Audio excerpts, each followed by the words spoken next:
दोस्तों, केदारनाथ धाम 12 ज्योतिर्लिंग में से एक सबसे पवित्र और सबसे प्रमुख धाम भी है।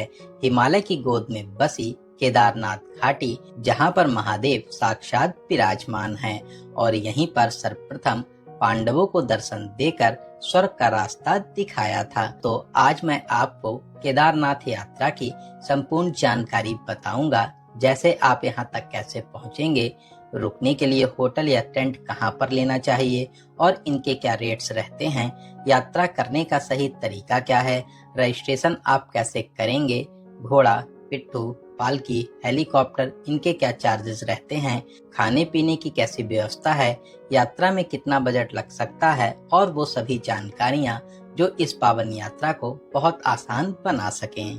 दोस्तों, केदारनाथ धाम आने के लिए प्लानिंग की बहुत जरूरत पड़ती है, तो एक एक करके सभी बातों को बहुत ही आसान भाषा में जानते हैं। आप अपनी ये पावन यात्रा हरिद्वार या ऋषिकेश से शुरू कर सकते हैं। आप हरिद्वार या ऋषिकेश तक बस या ट्रेन से बहुत ही आराम से आ जाएंगे। हरिद्वार रेलवे स्टेशन के सामने ही बस स्टैंड बना हुआ है और बस स्टैंड के बाहर से केदारनाथ के सीतापुर बस स्टैंड के लिए बसेस मिल जाती हैं। यहाँ पर बसेस सुबह 4 बजे से शुरू हो जाती हैं और लास्ट बस आपको सुबह 9 से 10 बजे तक ही मिलती हैं। अगर जल्दी सुबह बस से जाना चाहते हैं तो इसकी बुकिंग आप एक दिन पहले या फिर पहले से ऑनलाइन बुक भी कर सकते हैं। ऑनलाइन बुकिंग में किराया डबल लगता है। बस स्टैंड के पास ही टैक्सी स्टैंड भी बना है, जहां से शेयरिंग और प्राइवेट टैक्सीज मिल जाती हैं। हरिद्वार से सीतापुर की दूरी लगभग 225 किलोमीटर की है। बस में इस दूरी के लिए 550 रुपए चार्ज करते हैं। वहीं शेयरिंग टैक्सी वाले 800 से 1000 रुपए और प्राइवेट टैक्सी वाले 6000 से 7000 एक साइड का लेते हैं। रास्ते पहले से काफी अच्छे बन चुके हैं। इस सफर में आप देवप्रयाग में अलकनंदा और भागीरथी का संगम देखते हैं। यहीं से मां गंगा की पावन यात्रा शुरू होती है। फिर श्रीनगर, माता धारी देवी, रुद्रप्रयाग, अगस्त मुनि, गुप्त काशी होते हुए बस से 8 से 9 घंटे में सीतापुर पहुंचते हैं। वहीं टैक्सी वाले आपको सीतापुर से 1 किलोमीटर आगे सोनप्रयाग में ड्रॉप करते हैं। सामने आप सोनप्रयाग की पार्किंग देख रहे हैं। यहाँ पर आप अपनी खुद की कार को भी पार्क कर सकते हैं। दोस्तों, सोनप्रयाग ही केदारनाथ यात्रा का पहला पड़ाव है। यहीं पर आपका रजिस्ट्रेशन भी स्कैन किया जाता है। यहाँ तक पहुँचने में आपको दोपहर या शाम हो जाती है, तो आप सोनप्रयाग में होटल ले सकते हैं। इसके अलावा सोनप्रयाग से 200 से 300 मीटर आगे आने पर गौरीकुंड के लिए बुलेरो मिल जाती हैं, जो 5 किलोमीटर दूरी के लिए 50 रुपए का चार्ज करते हैं। दोस्तों, आप कोशिश करें उस दिन शाम तक गौरीकुंड पहुंच जाएं और अपना रात का स्टे गौरीकुंड में ही करिए, क्योंकि सुबह 2 बजे से ही सोनप्रयाग से गौरीकुंड जाने में बोलेरो के लिए बहुत लंबी लाइन लग जाती है। यहाँ पर होटल्स की बात करें तो सोनप्रयाग और गौरीकुंड में होटल्स थोड़े से महंगे मिलते हैं, जिनकी स्टार्टिंग 2000 से 2500 में हो जाती है। वहीं डोरमेट्री आपको 600 से 800 के बजट में मिल जाती है। इसके अलावा सोनप्रयाग से पहले ही सीतापुर, रामपुर और फाटा में होटल्स 1000 रुपए से शुरू हो जाते हैं। दोस्तों, ऐसे तो बहुत से लोग शाम को सोनप्रयाग या गौरीकुंड पहुंचकर तुरंत ही यात्रा शुरू कर देते हैं, लेकिन आप ऐसा एकदम ना करें, क्योंकि रात में यात्रा करने पर आपको बहुत परेशानी होगी। दोस्तों, गौरीकुंड में प्राचीन गौरी माता मंदिर और गर्म कुंड भी है। भक्त कुंड में स्नान और माता के दर्शन करके इस पावन यात्रा को शुरू करते हैं। गौरी कुंड से ही केदारनाथ की असल यात्रा शुरू होती है। गौरी कुंड मार्केट और घोड़ा पड़ाव पार करके आप यात्रा के प्रवेश द्वार पर आ जाएंगे। तो चलिए महादेव जी का नाम लेकर इस यात्रा को शुरू करते हैं। दोस्तों, गौरी कुंड से केदारनाथ तक की दूरी लगभग 22 किलोमीटर की है, जिसे आप पैदल, घोड़े, पिट्ठू या पालकी से कर सकते हैं। घोड़े वाले गौरीकुंड से केदारनाथ के लिए 3500 रुपए, पिट्ठू वाले वजन के हिसाब से 4000 से 7000 रुपए और पालकी वाले 7000 से 9000 रुपए चार्ज करते हैं।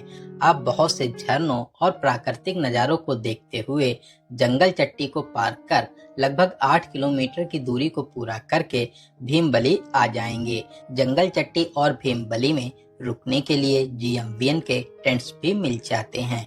तो चलिए यहाँ से आगे बढ़कर हम लोग रामबाड़ा पहुँच चुके हैं।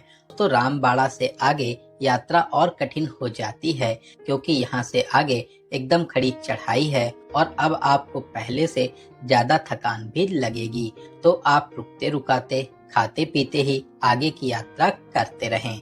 रास्ते में जगह जगह हेल्थ केयर सेंटर भी बने हैं। इसके अलावा खाने पीने के लिए पूरे रास्ते शॉप्स मिल जाती हैं। आप जितना ऊपर बढ़ेंगे चीजों के रेट्स उतना ज्यादा मिलते हैं। अगर आपको बीच रास्ते में चलने में परेशानी महसूस हो तो आप रास्ते में भी घोड़ा या पिट्ठू कर सकते हैं। आप छोटी लिंचोली बड़ी लिंचोली को पार करते हुए आगे बढ़ेंगे।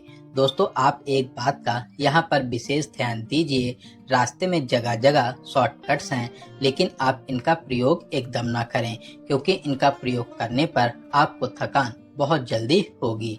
दोस्तों, केदारनाथ जी में दर्शन करने का अनुभव जितना खास रहता है उतने ही यहाँ तक पहुँचने के रास्ते शानदार और प्यारे हैं। आपको जगह जगह बर्फ के बीच से गुजरना होता है। दोस्तों, कहते हैं जब मंजिल बहुत बड़ी हो तो रास्ते हमेशा कठिन मिलते हैं। तो उन्हीं कठिन रास्तों को पार करते हुए 8 से 10 घंटे में आप केदारनाथ बेस कैंप पर आ जाएंगे। यहीं पर घोड़ा पड़ाव है। घोड़े वाले यहीं पर ड्रॉप करते हैं और यहाँ से मंदिर की दूरी मात्र 1.5 किलोमीटर रह जाती है और ये 1.5 किलोमीटर का रास्ता एकदम नॉर्मल है। तो चलिए अब हम लोग बात करते हैं यहाँ पर रुकने की क्या क्या व्यवस्था है। यहाँ पर बहुत से प्राइवेट टेंट्स लगे हुए हैं जिनकी स्टार्टिंग 400 रुपए से हो जाती है। इसके अलावा आप GMBN के नंदी कैंप या पुल को पार करके GMBN के शिवालिक टेंट में भी रुक सकते हैं। GMBN के टेंट ज्यादा अच्छे रहते हैं। इनके चार्जेस 1000 रुपए पर पर्सन रहते हैं और डिनर साथ में मिलता है। वहीं यहाँ पर कुछ होटल्स भी बने हैं। 4 बेड की स्टार्टिंग 12,000 से 15,000 रुपए में हो जाती है। भीड़ के हिसाब से इनके रेट्स कम ज्यादा भी हो सकते हैं। तो चलिए अब हम लोग बात करते हैं दर्शन की। दोस्तों, जैसे ही आप केदारनाथ पहुंचेंगे आपको दर्शन के लिए टोकन लेना होता है। पुल के पहले ही टोकन काउंटर बना हुआ है। शुरुआती दिनों में भीड़ ज्यादा होने के कारण आपको 7 से 8 घंटे बाद या अगले दिन का स्लॉट मिलता है। तो आप शाम को अपने टेंट में आराम करें और अगली जल्दी सुबह 3 बजे साइड लाइन में लग जाइए। आप जितना लेट होंगे भीड़ आपको उतना ज्यादा मिलेगी। तो चलिए लाइन में लगकर हर हर महादेव का जयकारा लगाते हुए मंदिर में प्रवेश कर बाबा केदारनाथ के दर्शन कर आशीर्वाद प्राप्त करेंगे।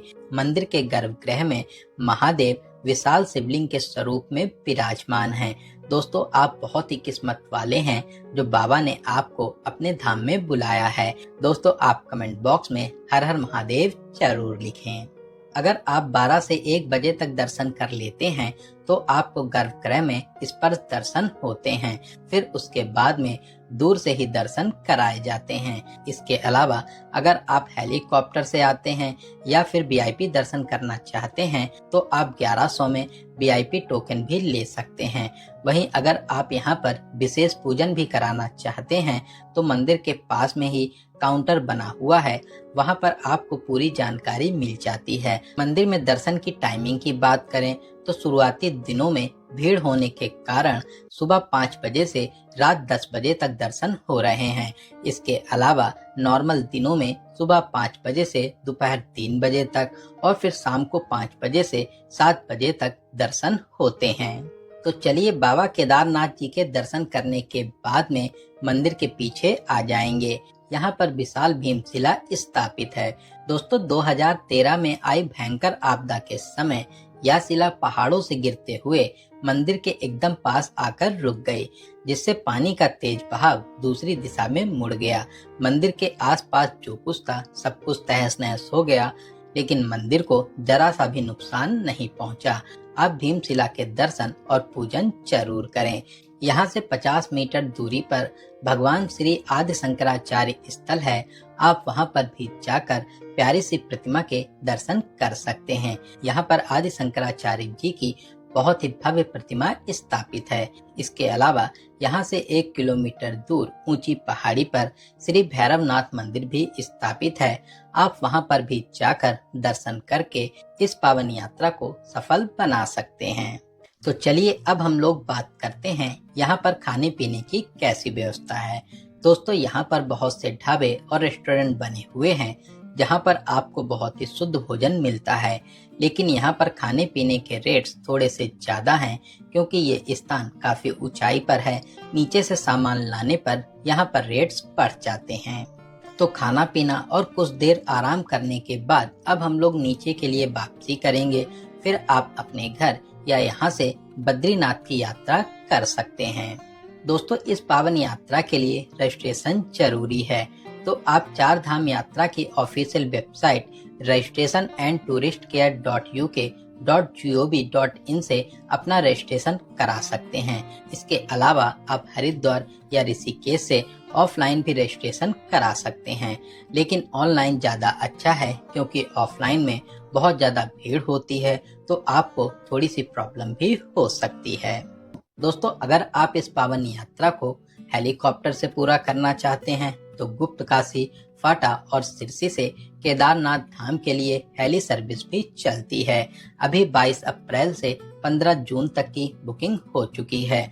इसके अलावा आप आगे की अपडेट्स और बुकिंग के लिए heliyatra.irctc.co.in से अपडेट्स लेते रहें। इस वेबसाइट के अलावा और किसी वेबसाइट से बुकिंग्स नहीं होती हैं। गुप्त काशी से केदारनाथ धाम के लिए 12,762 रुपए, फाटा से 10,164 और सिरसी से 6,390 रुपए का चार्ज रहता है। ये चार्जेस राउंड ट्रिप के हैं, वन साइड की अलग से बुकिंग नहीं होती है। बात करें आपको इस पावन यात्रा का कितने दिनों का प्लान बनाना चाहिए। दोस्तों, अगर आप पैदल यात्रा करते हैं तो हरिद्वार से आने और वापस हरिद्वार तक जाने के लिए आप कम से कम 4 से 5 दिनों का प्लान जरूर बनाएं। बात करें बजट की, अगर आप पैदल यात्रा करते हैं तो 6,000 से 7,000 रुपए प्लस ट्रेन टिकट पर पर्सन के बजट में इस पावन यात्रा को पूरा कर लेंगे। दोस्तों, केदारनाथ में मौसम हमेशा ही ठंडा रहता है। इसके अलावा यहाँ पर कभी भी मौसम बदल सकता है, तो आप अपने साथ में अच्छे वाले गर्म कपड़े, ट्रैक करने के लिए अच्छे shoes, raincoat, power bank, dry fruits, medicine, oxygen level बनाए रखने के लिए कपूर, यात्रा के दौरान कम से कम और जरूरी सामान ही ऊपर ले जाएं। इसके अलावा आप अपने साथ में कैश जरूर रखें।